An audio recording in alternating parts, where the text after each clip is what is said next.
tonight is the super talented Jay Coward. Let's have a clap for Jay Coward. Testing. Hello.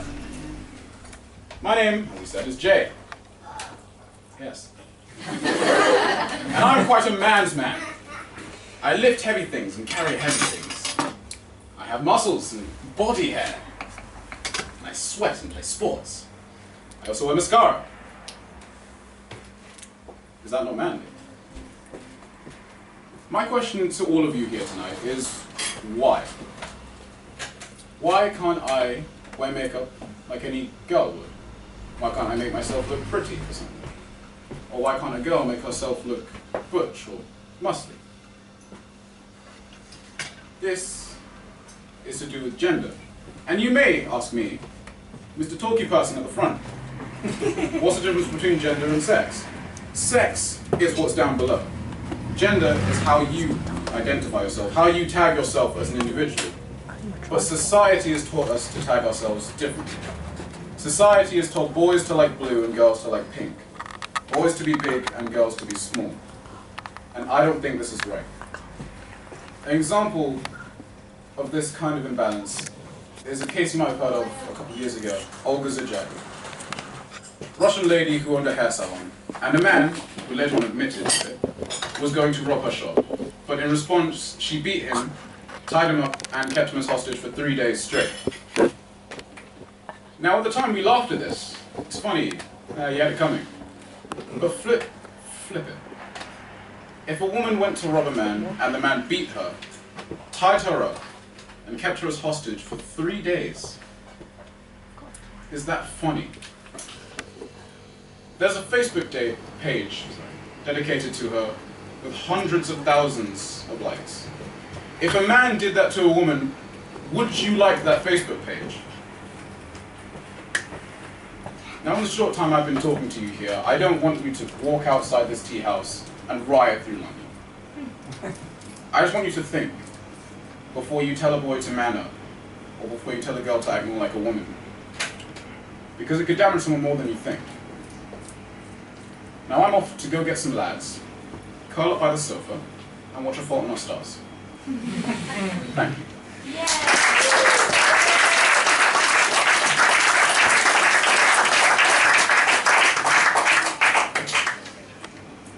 My name's Georgia, and I'm here to talk to you about bullying.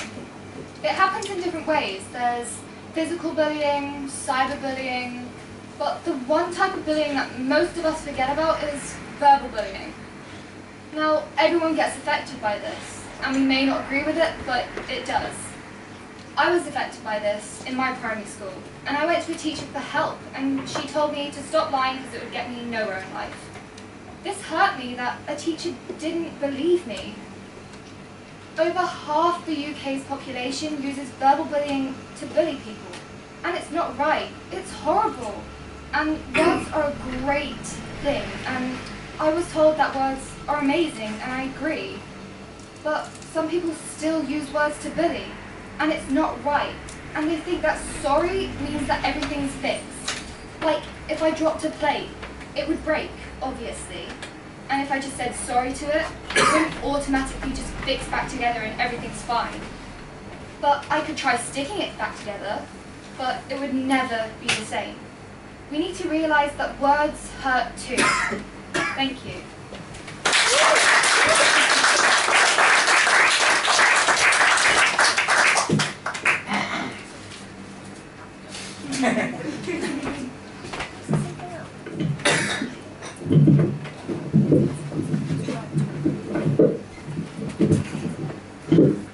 There we go.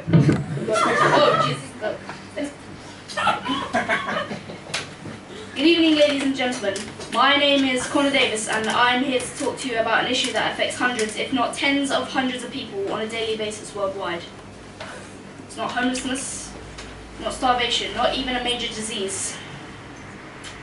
What I'm here to talk to you about is FWP, also known as a first world problem. If you don't know what a first world problem is, I'll give you an example. You go to a cinema, a movie that you've wanted to see, big pocket of popcorn, only to spend the next 5 hours trying to pick the kernels out of your teeth. But your tongue and finger disagree of where the kernels are. Or you run a nice hot bath, and then realising you should have gone to the toilet before you got in.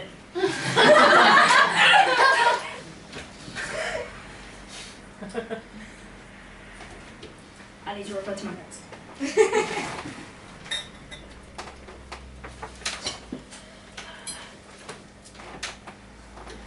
Or your battery goes dead. But your charger is in the other room. No. Or this one is the second worst one that I'm about to tell you. Being put on hold. And Nickelback starts playing. Now, some of you may be laughing, but this is the worst one that you could imagine. Your Wi-Fi stops working. Now, although a cure seems impossible, I have a solution to your problems, and it's staring us right in the face. Social media. Put your complaints on Facebook, Twitter, Instagram, Tumblr, MySpace, where you still have them. The more likes, shares, tweets, and followers, the better you feel. And you're not alone, but you can't. It's got no damn internet!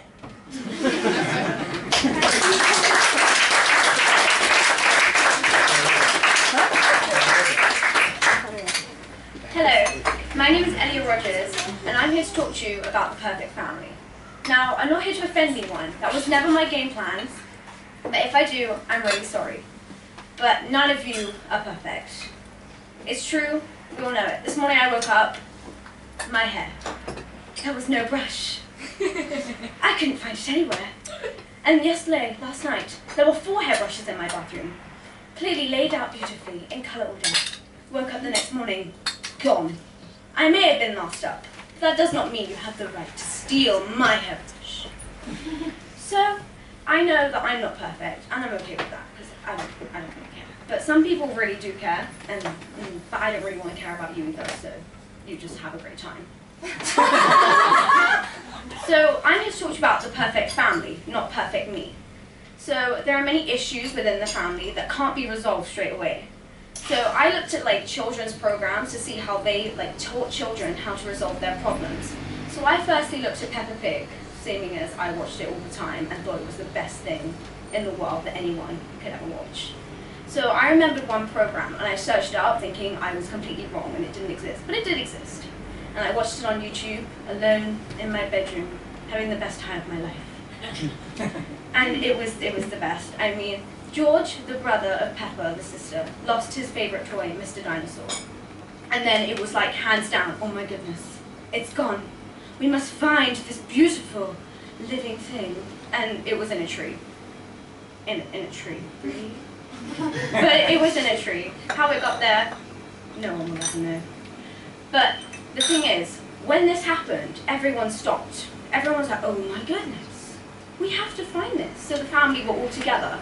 Then I looked at a program that I watch now called Pretty Little Liars, where 4 girls are getting stalked by this unknown character called A. And it's a massive issue, but they don't tell anyone. And then their problem doesn't get resolved until the final episode of season 6, with each season having 20 episodes of 40 minutes, having no help. That took them quite a long time, I have to say. So what I'm trying to get to push you here, your family may not be perfect, but without that help, you can't get anywhere. Thank you.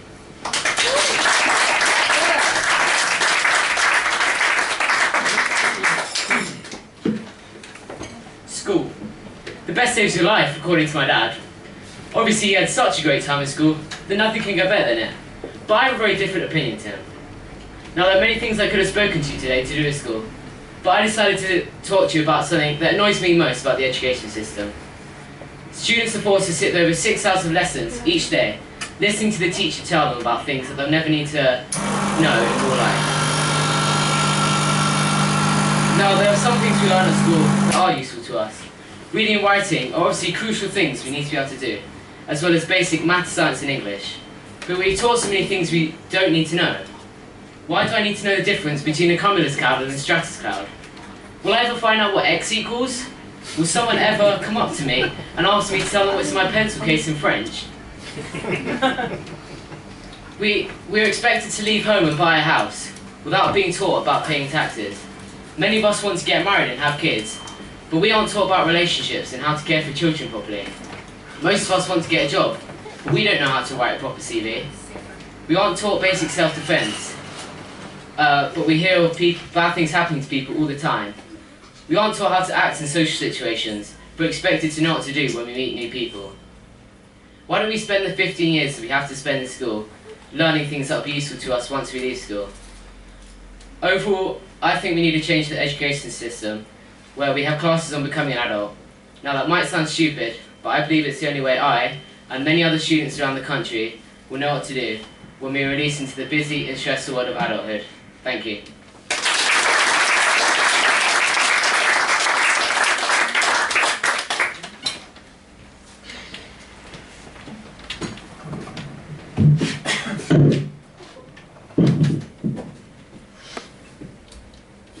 You all disgust me. How can you live with yourselves, knowing what you have done? Behold.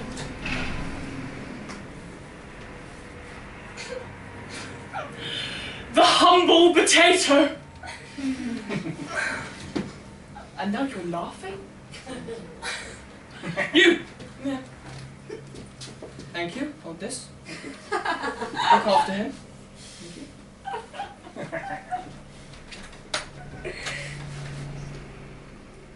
Do you know that peeling him strips him of his confidence? How would you like it, sir? I will pick on you. How would you like it if someone came up to you in Lidl and stripped you of your clothes? Your innocent shopping has turned into a confidence killer. How do you think the potato feels? I'm sure he has feelings as well. For instance, verbal bullying, Georgia. You talked about that, didn't you? Yeah. Yes, you did. Yes. Verbal bullying, yes? Do you know when a bully verbally bullies someone, they do not speak back? Do you know when you peel a potato, they do not speak back? Are you getting the connections, people? Words hurt, but what hurts more is a peeler. Now, I'm not aiming this at people. I'm aiming this at the peelers. The peelers. I don't like that word, Georgia. It makes me sick. I was a bit hot in here, actually. But anyway, I think that if you put, I have a strong theory, not 100% sure on this theory, but I have a strong idea that if you put 3 peelers upside down next to each other, it will be in the sign of 666.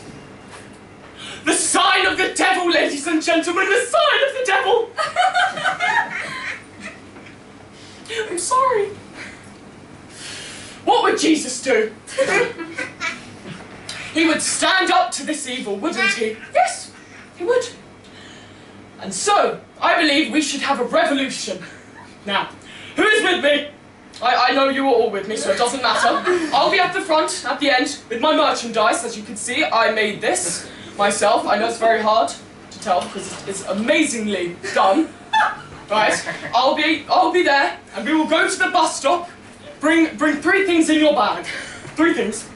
1, a coat, because it gets chilly this time of year. 2, you would need toothpaste, because I don't want to be dealing with your bad breath. Oh. And 3, bring your potatoes. They can be there with you. You know, a prop is the best thing. Who's with me? Yeah! Thank you. I'll be at the door with Charlie at the end. Thank you.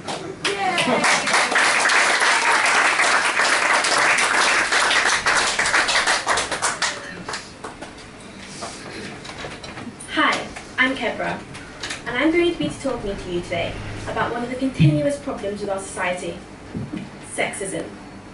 Sexism is the discrimination, prejudice, or stereotyping typically aimed against someone's gender. So it's basically when someone expects someone to do something, or expects someone to be like someone, according to if they're a boy or girl, and it's not okay. Do you guys think it's okay that we live in a world where boys can't have long hair and girls can't have short hair, but yet boys have to play football and rugby, and girls have to paint their nails and brush their hair? No, it's not okay. Here's a few lines from a very famous speech by an amazing feminist called Chimamanda Ngozi Adichie. It goes like this. We teach girls to shrink themselves, to make themselves smaller. We say to girls, you can have ambition, but not too much. You can aim to be successful, but not too successful, otherwise you'll threaten the man. Because I am female, I am told to make my life choices, always keeping in mind that marriage is the most important. I found that very inspiring. Now, let's switch it around a bit. Boys, they're told they have to be tough, they're told they have to be strong and lift weights, and they have to be this tall. But why? Because if they don't, they're called gay or feminine and too womanly. But why? Why are they called too womanly? They should be themselves. If their self is a bit womanly, it doesn't matter. In our life, in all my life, I've been judged for being a girl and doing things a bit like a boy. And that's not okay. We should all see the error in our ways and try and make a change. Because we should all not aspire to be anyone else in the world but ourselves. Thank you for listening.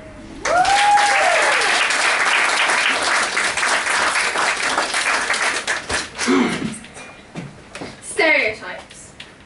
They're something that happen all the time, and we're educated upon them. We know what they are, and we talk about them.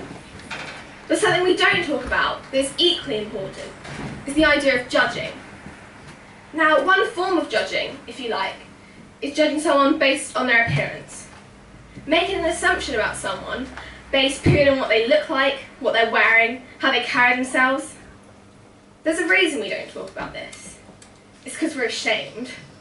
We all do it, and we're ashamed of that. We don't like thinking about it, yet we still do it. Because if you really think about it, I mean really think about it, it's wrong. And we know it's wrong, yet we're still continuing to do it. And there's another form of judging. Judging someone based on their actions. And this happens mostly in schools with young people. You volunteer for something and you get judged, or you go to answer a question and you get judged. And people feel that, and it really limits people. So why do we do it? And I said it happens amongst young people mainly. Because when we're really small and we go to primary school, we're not concerned what the person next to us thinks about what we're wearing, or if we answer a question, what they might say. And when you're an adult, I think you get past that point. You realise there's more important things in life than what the next person's saying about you. Yet as young people, we are so concerned about what everyone's saying about us all the time. It consumes your every thought. Now, someone else's opinion is only going to affect us if we let it. And I think we need to bear this in mind more. Because they're only winning if we let them. It's our choice. We can't stop someone judging us, but we can stop what we do about it. So don't care about them. Care about you. Thank you so much for listening.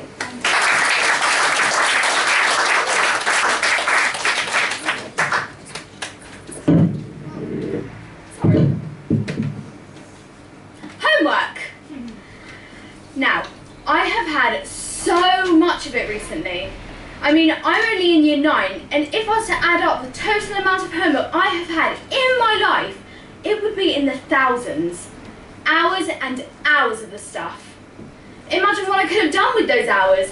I could have spent more time with my family, or I could have revised for some exams. Or I could have spent my time doing things that people my age are supposed to do. Like, dare I say it, have fun. My sister, currently doing her French GCSEs, finds herself bombarded with English homework. I feel so sorry for her at the moment because Her level of stress is so high. I don't understand how English homework is going to help improve French, but, you know, she's very stressed right now, but with all the pressure of getting straight A's, I don't understand how it would help. Now, I would like you to imagine a pot of boiling water. Now turn the gas right up, put a lid on it and walk away. What happens? It spills over, and it's the same with humans. You put a load of pressure on them, you contain that pressure and you walk away. And this causes like a huge explosion of just stress. Now, this leads me to my next point. Homework causes mental illness. Roberto Neville's inventor of the torturous homework. Do you know why he invented homework? To punish students. Yeah. To punish students and not to help them. And this isn't that good, because if you're trying to punish someone, you would give them a detention. You wouldn't force them to do more work on top of extra work. Now, on the other hand, revision is key to exam success. So let's spend that time revising rather than having, at the very least, 1 hour of homework per day. So please think about this and save people like my sister from high stress levels and anxiety. After all, we grow up to become adults, and if all we know is stress and worry of doing work, then is it any wonder that people grow up with debilitating conditions like depression? I've been Foxy and you've been great.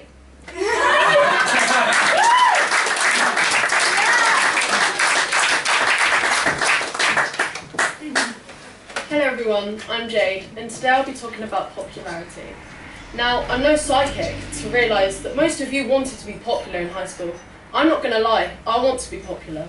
But come to think of it, I don't. I've realised that it's stupid and I don't care about it anymore. It's the way we act, the way we dress, and sometimes the music we listen to. It's caused by the people who are too stuck up to notice our differences. Do you think that 100 people knowing your face makes you special? Because I don't. Just think, before you want to be friends with the more popular people. Will they be your true friends? Will they be the ones that are there for you? Real popularity, in my opinion, is reaching out for others and not being scared to be the first person to dance on the dance floor. Now, think. You're the most famous person in the world. Everyone loves you, everyone knows you, but does that actually make you happy? Do you think that I care if people like me? You might not like me. I don't care. Because at the end of the day, I'm not on this earth to win a popularity contest. I'm here to be the best human I can be. And that's why I'm here today. Just to say, do what you think's right, and not what society thinks is right. You should always aspire to be yourself and be comfortable in your own skin. Thank you.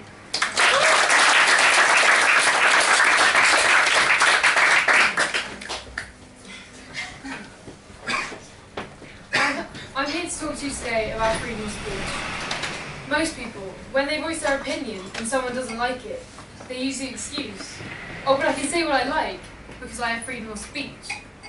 But do you? And is freedom of speech a good thing? Because surely with freedom of speech comes freedom to offend. Racism, homophobia, sexism, just bullying in general are all still around because of freedom of speech. People think having freedom of speech means it's okay to insult people, but it's not. And really, we know it's not okay, but we do it anyway, because we can. After all, we have the right to voice our opinion. But having the right to voice your opinion does not mean you have the right to verbally abuse. There is a boundary between the two, but this is impossible to place. So should freedom of speech even exist at all? How can we condone free speech without condoning discrimination?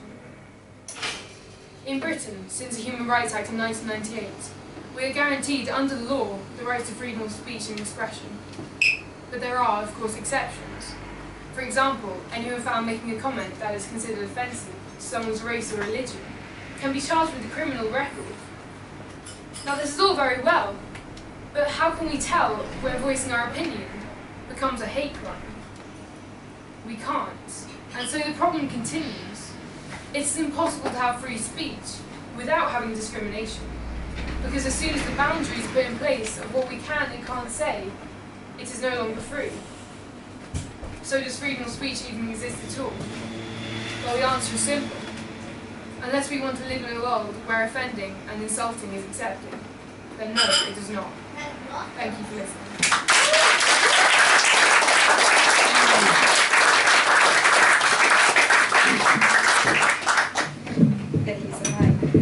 Oh.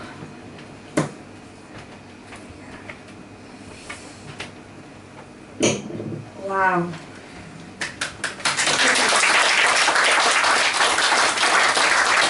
Quite emotional after that. Oh, wow.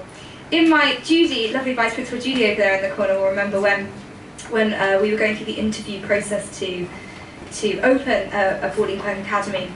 One of the things we had to talk about was what we wanted to do with the different age groups of students. And for Red Group, I was absolutely adamant that we had to do a TED Talk evening, because I think it's really important that these incredible young individuals have the opportunity to express their opinions and beliefs, and I don't think that society gives them enough of a voice. And as we've all heard this evening, they do have such incredible opinions on things and such intelligent and articulate views, and I think it's a shame really that we don't get to hear those more. These guys have worked so hard, and I'm so proud of them. So well done, and thank you so much for coming out on your Thursday evening to support them. You're all fantastic. Thank you very much.